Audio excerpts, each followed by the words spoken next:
Shane Killian's proof of libertarianism is flawed, and it must be fixed in order to prevent serious misunderstandings of our ethic. His emphasis on force taints the entire proof. Force is active. Ergo, those who want to use force have the burden of proof. Those who do not have no such burden at all.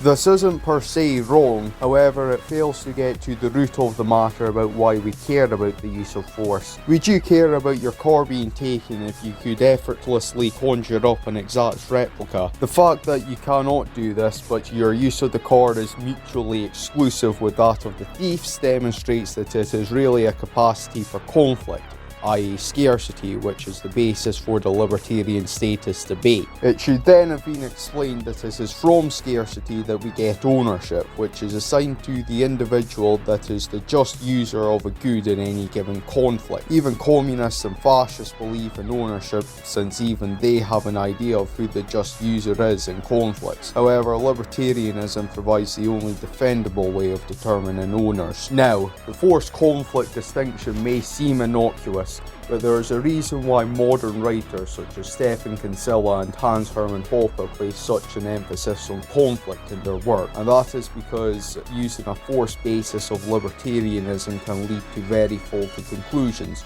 such as this one. Initiation of force cannot be defended. Patently false, as I can easily defend a norm which allows for the initiation of force against fraudsters. But fraud's an initiation of force, you may say. Well, how does a breach of contract imply that power has been exerted on anyone? More importantly, how would one be able to get the goods promised in the contract without exerting power on the scammers? Obviously, the criminal element of fraud consists in the fact that the scammer has recognised the defrauded as the rightful user of the good, and so the scammer cannot justify using it in a contradictory manner to how the defrauded would wish to use the good. Thus, aggression and fraud stems from an initiation of conflict on the part of the defrauder. So I am apt to think that the initiation of conflict is a superior definition of aggression. His explanation of self-defense is also mediocre, and he completely omits the limits on this concept. I doubt Shane is a maximalist, but he should have elaborated on this hugely important part of libertarianism, so I shall do so now. How is interfering with an aggressor's goods not unjust, even if the aggressor is a criminal? It is because their criminal actions ensure one of two scenarios occur.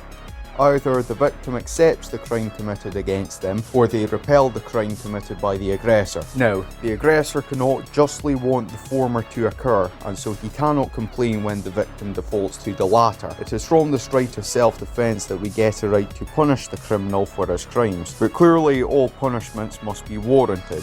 You could demand that a thief gives back what he stole, since it is the victim who has the right to use it, as well as another of the same item, since the thief by his own actions has demonstrated that he is fine with non-consensual taking of that kind. However, you could not demand that he be put to death, since he did not kill anybody, and as such has done nothing to justify such an execution. But proportionality in punishment should not be confused with proportionality in defence.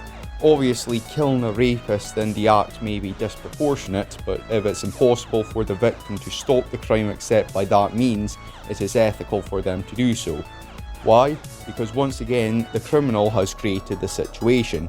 Either the victim accepts the crime or they disproportionately repel it. However, there is a limit on self-defense, which is gentleness. If someone were to step on your lawn, could you really say that the only alternative to allowing the trespass would be to shoot him? After all, it's perfectly possible that informing him that it was private property would have stopped the crime, even threatening him if he still refuses. And so it is murder to kill this unwitting trespasser, as his actions do not ensure his death and so can object to the homicide. The last of Shane's critical errors, which I will respond to, is his formulation of homesteading.